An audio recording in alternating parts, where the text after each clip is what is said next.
Good morning, children. We have seen that how information collected could be arranged in a tabular form, and then this information could be expressed as a visual representation in the form of pictograph or bar graphs. We can also get information based on these bar graphs. Today, let us learn how to draw bar graphs and double bar graphs. Bar graphs. A bar graph is a representation of numbers using bars of uniform width, and the length of the bars depends upon the frequency and scale we have chosen. It is the method of representing data visually. In the case of bar graph or bar diagram, bars of uniform width are drawn horizontally or vertically with the equal spacing between them, and the length of each bar represents the given number. To draw a bar graph, first of all, draw a horizontal line and a vertical line. Let us take one example. The mathematics marks of 4 students A, B, C and D are shown in this table. Let us draw a bar graph for this data. For that, first of all, draw a horizontal axis and a vertical axis. On the horizontal line, we will write the names of the students such that A, B, C and D, and on the vertical line we will write scores of mathematics. And here the maximum marks to be shown is 30. Therefore, we have to select one scale. The scale here taken is 1 unit is equal to 5 marks. In this simple bar graph, only the scores of one subject is marked. Same data can also be represented by interchanging the items on horizontal or vertical axis. The height of the bar represents the score of a student. Like this, from this bar graph, we have seen that the highest marks is scored by the student B by looking the height of the bars itself. And the lowest marks is scored by the student C. And we can, from this bars, we can read the marks of each student also. Now let us learn how to draw double bar graph. A bar graph represents one set of data. For example, in the previous example, we have shown only the mathematics marks. In a double bar graph, we represent two sets of data in the same graph itself. For example, the scores of students of mathematics as well as one more subject we can select. Okay, here we have chosen Hindi marks. Let there be 4 students A, B, C and D, and their marks are also marks of mathematics as well as Hindi is shown in the tabular form. The double bar graph can be obtained as like this.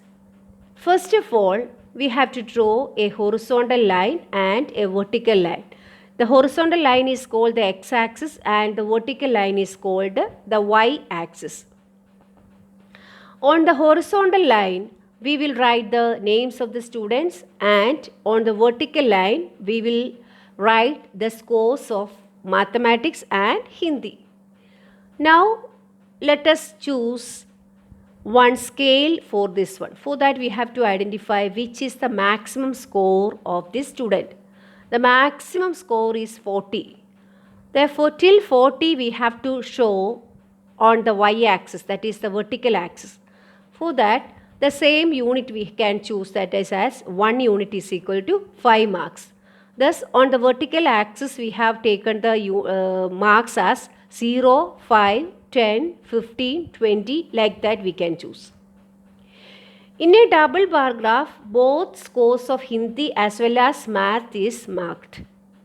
And same data can also be represented by interchanging the items on horizontal or vertical axis. That is, you can draw the bar graph vertically or horizontally.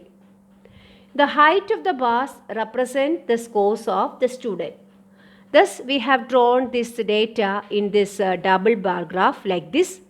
And from this double bar graph, it is easy to understand and which subject we can easily compare the marks of these two subjects of these different students. For example, the student A, from that graph itself we can see that the marks is the double bar graph. From this double bar graph, the bar of mathematics is higher than the Hindi. From this we can see that he is good in mathematics than Hindi. The second student B also, he is good in mathematics than Hindi. The third student C, he is an average student and both of the same marks only he got. And the last student, that is the D, student D got a very high marks in Hindi and a low marks in mathematics. Thus, we can easily compare the marks, or we can easily compare the two different items from this graph easily. Let us do exercise 3.3. From that, we can discuss one or two questions. That is question number 3. Number of children in 6 different classes are given below. Represent the data on a bar graph. Okay, in this table it is shown 6 different classes, that is 5th, 6th, 7th, 8th, 9th, 10th. And the number of children also shown here, that is 135 in 5th standard, 120 children are studying in 6th, 95 children in 7th, 100 students in 8th, 90 students in 9th, and 80 students in 10th. Okay, from this given data we can draw the bar graph like this. For that, first of all, we have to draw the vertical axis and the horizontal axis. On the horizontal axis we have taken the classes, and on the vertical axis we have taken the number of children. First thing is we have to choose a scale. For that, here we can choose a scale, that is maximum number of children to be shown is 135. Therefore, little bit big that unit scale we have to choose. We have to choose a scale. 1 unit is equal to 10 students or 10 children. That is the scale to be chosen. Okay, second question is, which class has the maximum number of children? Okay, obviously it is 5th standard has the maximum number of children. And the second question, which class has the minimum students? Okay, minimum number of students in class 10th. Okay, then one more question they asked, that is find the ratio of students in the class 6 to the class 8. For that we have to find out class 6 students. Number of students in class 6 is 120 and number of students in class 8 is 100. We have to find out its ratio, that is 120 by 100, that is equal to 6 by 5 is equal to 6:5. Let us discuss one more example, that is question number 5. Consider this data collected from a survey of a colony. Favorite sport, cricket, basketball, swimming, hockey, athletics are shown here in this tabular form. But 2 items are there, that is some of the people like watching and some of the people like participating these all sports.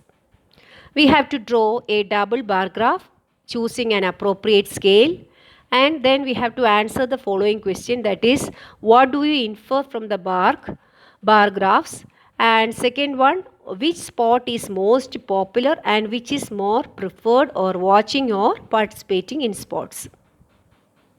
First of all, we can draw the double bar graph, and for that we have to take sports on x-axis and number of people on y-axis. After that we have to choose a scale appropriately, that is here the 1240 till that much number of people to be shown in this bar. For that we have to choose a bigger scale. We can choose 1 unit is equal to 100 people. That is 1 centimeter, that is the 10 small divisions can be shown by 100 people. Therefore, one small division easily we can take as 10 people. Okay, thus we can show this all number of people in an easy manner. After that, we can draw the bar graph or double bar graph like this, and we can answer the different types of questions asked. That is, first question is, what do you infer from the bar graph? The double bar graph represents the number of people who like watching and participating in different sports. And we may find that the most people like watching and participating cricket while least number of like athletics. This answer we can find out from the height of the bar itself. From all these bars, now the height of the cricket bar is higher than the other all bars. Therefore, from this we can see that watching or participating cricket most people like. Okay, the second question is, which sport is most popular? Cricket is the most popular sport. And the third question, which is the more preferred, watching or participating in the sports? In this all cases, the first bar is higher than the second bar. That is, the height of the first bar is greater than the height of the second bar. From this, we can see that the first bar is represented by the number of people who like watching these all sports. Therefore, we can conclude that watching different sport is more preferred. Now you can do the remaining questions in the exercise 3.3, that is questions 1, 2, 4 and 6 yourself. Okay, thank you.